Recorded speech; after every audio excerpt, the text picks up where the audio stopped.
جی لفظ صریح کا بیان، حقیقت مجاز اور اب صریح لفظ آ گیا۔ وہ لفظ الذی ظاہر المراد منہ ظہورا تاما، صریح وہ لفظ ہوتا ہے جس کی مراد، جس کا معنی واضح ہو، ظہورا تاما مکمل طور پر واضح ہو،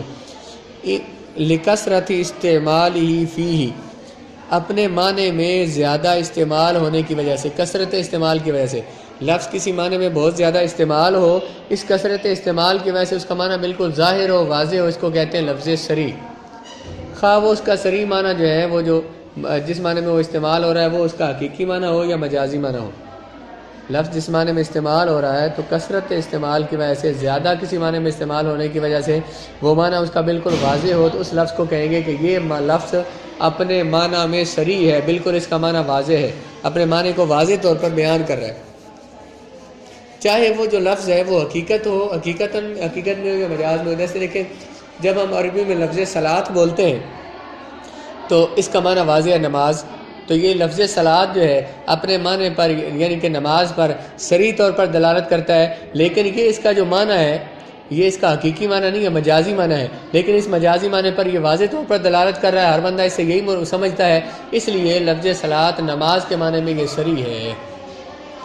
حقیقت کی مثال وہ تمام الفاظ ہیں جو عقد کے وقت متعاقدین استعمال کرتے ہیں، عقد مطلب کو سودا کرتے وقت متعاقدین دو عقد کرنے والے، سودا کرنے والے استعمال کرتے ہیں، جیسے بے تو کسی نے کوئی چیز بیچنی ہے، اس نے کہا بے تو میں نے بیچی، تو یہ بے تو لفظ جو ہے یہ بیچنے پر واضح طور پر بولا جاتا ہے۔ کسی نے کہا اشتری تو میں نے خریدا،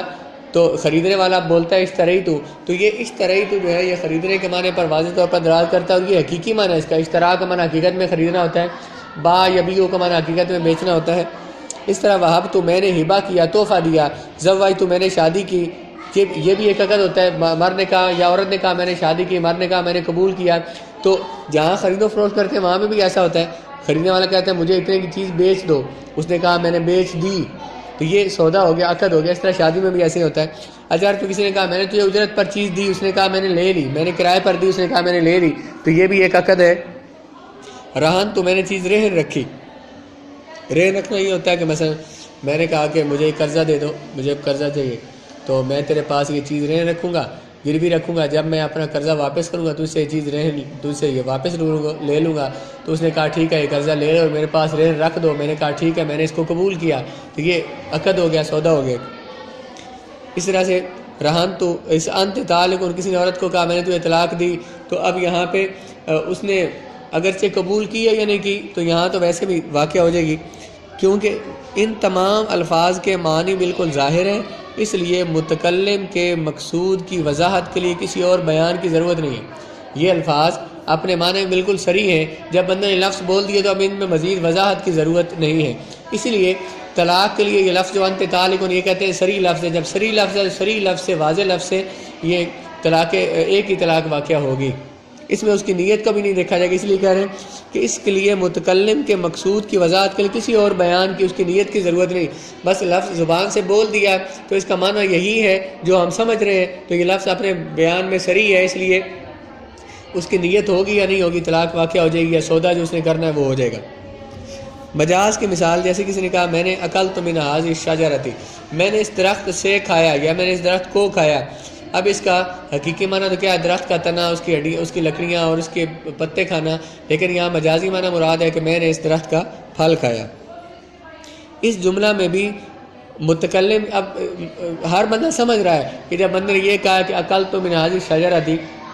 تو اس کا مطلب اس کا یہی ہے کہ میں نے اس کا پھل کھایا ہے، یہ نہیں مراد کہ میں نے اس درخت کو کھایا ہے، تو یہاں صریح معنی یہ ہوگا، اگرچہ یہاں مجازی معنی مراد لیا جا رہا ہے اور وہ مجازی معنی صریح ہے، ہر بندہ یہ سمجھ رہا ہے کہ یہاں اس کلام کا مجازی معنی مراد ہے، حقیقی معنی یہ درخت کے پتے وغیرہ کھانا مقصود نہیں، اس لیے درخت بول کر اس کا پھل مراد لیا گیا ہے، اور یہ اس کا حقیقی نہیں مجازی معنی، اور یہ مجازی معنی میں یہ کلام بالکل صریح ہے اور واضح ہے۔ حکم، لفظ صریح کا حکم یہ ہے کہ اس کی ادائیگی کے ساتھ ہی اس کا معنی بلا توقف ثابت ہو جاتا ہے، بغیر انتظار کیے جو اس کا معنی ہے وہ مراد ہو جائے گا خود بخود، اس کے لیے سوچنا نہیں پڑے گا، کیونکہ لفظ بالکل واضح تھا، اس کا معنی بھی واضح ہے، وہ معنی مراد لیا جائے گا، خواہ متکلم کا ارادہ اور نیت ہو یا نیت نہ ہو، کیونکہ اس میں کسی دوسرے معنی کا احتمال ہی نہیں ہوتا، جو معنی اس کا بالکل واضح ہے تو وہی معنی مقصود ہے، وہی معنی مراد لیا جائے گا۔ جیسے کسی نے اپنی بیوی سے کہا تھا تعلق، یہ جملہ ادا ہوتے ہی طلاق واقع ہو جائے گی، چاہے کہنے والے نے طلاق کی نیت کی ہو یا نہ کی ہو، کیونکہ قانون یہ ہے کہ الاصل فی الکلام یکون صریحا، کلام میں اصل یہ ہے کہ کلام صریح ہو، جس معنی کے لیے وہ